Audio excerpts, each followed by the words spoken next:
Le président de la République. Tout petit déjà, François se voyait président de la République. Toute sa vie, il n'a eu que ça en tête. Toute sa vie, il a préparé en secret, avec ses meilleurs amis, ce moment tant attendu, son élection à la tête du pays. Comme lui avant, Nicolas y pensait depuis tout petit. Pareil pour Jacques avant Nicolas. Il faut dire que pour devenir président de la République, il faut sacrément être sûr de sa force et croire en soi. Parce que le président de la République, c'est le successeur des rois de France. Il a beaucoup de pouvoir. Pas autant que les rois quand même, mais bien plus que de nombreux chefs d'État étrangers.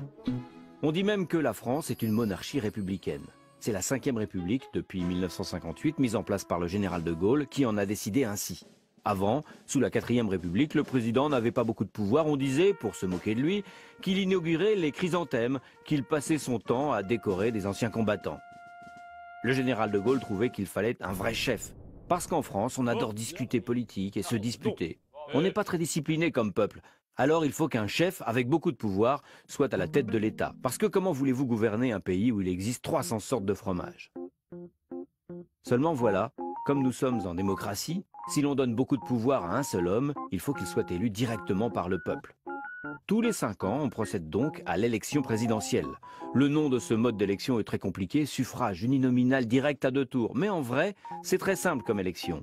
Un électeur égale une voix.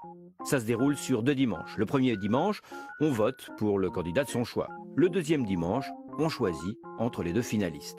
Donc, celui qui fait plus de 50% est élu. Le président nomme un premier ministre et des ministres. Il nomme aussi des préfets dans chaque région et des ambassadeurs dans chaque pays. Il est responsable de la défense nationale, des relations avec tous les autres pays de la planète. Il fixe les grandes orientations, il décide presque seul si la France, par exemple, va continuer à faire des centrales nucléaires ou plutôt des éoliennes. Le soir du réveillon, il nous parle à la télé, les yeux dans les yeux, parce que c'est notre chef. Le président de la République, il est à droite ou à gauche, ça dépend. Mais comme il représente tous les Français, il doit faire attention de ne pas trop pencher d'un côté ou de l'autre.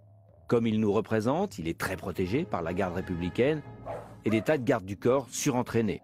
Il vit aussi dans un certain apparat, sous les dorures du palais de l'Élysée. On est quand même en France. Alors si toi aussi tu rêves, comme Jacques, Nicolas ou François, de devenir un jour président ou présidente, il n'y en a jamais eu, travaille plutôt à être bon élève, à te faire le plus de copains possible, parce que le chemin est long avant d'atteindre l'Élysée et tu n'es pas seul à tenter l'aventure.